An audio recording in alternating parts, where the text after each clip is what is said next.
tôi nhung khăn chạy mình lấy chú tại tôi từ là Tesla nè lấy nhung chạy mình lấy cho nó thịt bấy tại tôi lấy chai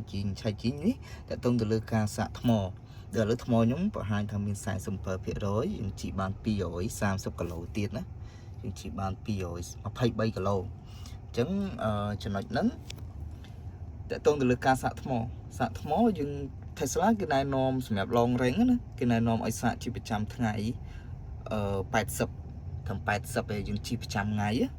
bởi sân chỉ dụ dương láng trip có dương láng khai tới dương ai xạ đồng rồi phía rồi bàn dương trong 30 rồi phía rồi dương ốp mất này dương ốp lại nâng nó nè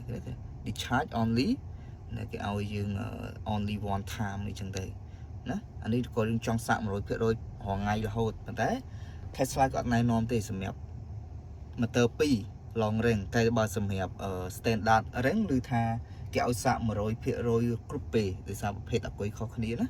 chẳng những đặt one time này lời thay những đặt đồng rồi phía rồi nè charging limit rồi phía rồi ok đây chỉ từ tới nhưng trong ấy thầm mồi nhưng phải ban chúng sạc thầm 80 bán này iPhone nhưng chứ nè và hay lấy nó nhưng trong bà cái này sạc thầm mồi chạy lại nâng cỡ bán nhưng chạy tam app tu sạp cỡ bán nhưng trong chạy như cái này khôi cái này sạc to cỡ bán đây hay xem ca cầm nọt ní nhưng ai cầm nọt tam tu sạp bán nhưng bà trâu không láng cỡ bán này bộ chỉ tu tới Tesla cứ min airไป owner ទាំងអស់គឺមាន air អញ្ចឹងកំណត់ក្នុង air បាននេះតើតើទៅលើអំពែអញ្ចឹងចង់តម្លាក់តឡើងអំពែអីបានចង់តម្លាក់តឡើងអំពែអីបានដោយសារយើងអត់ដោតបើសិនយើងដោតដូចផ្ទះខ្ញុំតឡើងសម្រាប់សាក់ថ្មឡាន32អំពែសម្រាប់តឡានណាអញ្ចឹងឡើងនេះគឺលោត32ឲ្យអញ្ចឹង7 kW ពេញតែនេះដោយសារយើងអត់សាកអញ្ចឹងវាលោតតែ16អំពែទេហើយមួយទៀតតើទៅលើ schedule charge at this location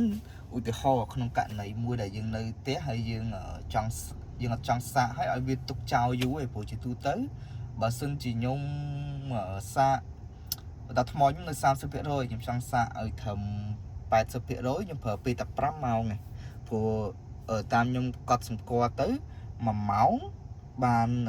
10% 1ម៉ោងបាន 10% អញ្ចឹង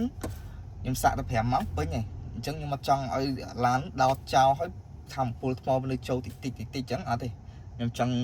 កំណត់ schedule ថាឥឡូវខ្ញុំសាក់ចាប់ពីម៉ោងមើល5ម៉ោងខ្ញុំសាក់ចាប់ពីម៉ោង1យប់ដល់ម៉ោង5ភ្លឺឲ្យវាឈប់ត្រឹមហ្នឹងទៅយើងចុះពីលើទាំង5ភ្លឺយើងដកបានហ្នឹងហើយអានេះសូមចង់ដាក់ schedule តែបើយើងអត់ចង់ខ្វល់អត់អីទេយើងដោតទៅពេលណាយើងងើបពីគេងយើងដកទៅក៏បានដែរអត់មានជាបញ្ហាអីឲ្យខូចថ្មឡានទេអត់ទេតែតឹងលើចំណុចហ្នឹងតែនេះ schedule នេះអ្នកខ្លះគាត់ទៅស្នាក់នៅតាមស្ថាគារអីចឹងទៅគាត់ចង់ដាក់ schedule អីចឹងទៅណាអានេះតើតឹងលើ super charge tip តែបើសិនជានៅខ្មែរដូចជាអត់ support ទេបាទអានេះហើយ low power mode អានេះភាពបានដូចទូរស័ព្ទ iPhone ចឹងដែរតែ 20% គឺវាលោតlow power mode ហ្នឹងហើយដើម្បីឲ្យយើងជិះបានឆ្ងាយជាងមុនដូចទូរស័ព្ទយើងអញ្ចឹងណាបើយើងសល់តែ 20% យើងដាក់ low power mode គឺទូរស័ព្ទជួយបន្ថយពលឺទូរស័ព្ទជួយអីបុកបិទមុខងារផ្សេងមួយចំនួនដែលពងរ៉ាំនីងអញ្ចឹងឲ្យថ្មយើងប្រើបានយូរ Tesla ដូចគ្នាដូច iPhone មកអញ្ចឹងណាកន្លែងហ្នឹងក៏ល្អដែរហើយយើងអាចកំណត់បានណាយើងអាចកំណត់ដោយអូតូនេះយើងអាចកំណត់បានយើងចង់ដាក់20 19ឬក៏ចាំដល់ 10% ចាំវាលោតក៏បានដែរអត់អីទេយើងអាចកំណត់បានអានេះតើតើទៅលើ keep accessory power on ចំណុចនេះជាទូទៅឧទាហរណ៍ថាខ្ញុំនៅក្នុងឡានហើយខ្ញុំដើរចេញទៅអង្គុយចិត្តខ្ញុំនេះគាត់កំពុងសាកថ្មទូរស័ព្ទអញ្ចឹងណានេះគាត់កំពុងសាកថ្មទូរស័ព្ទ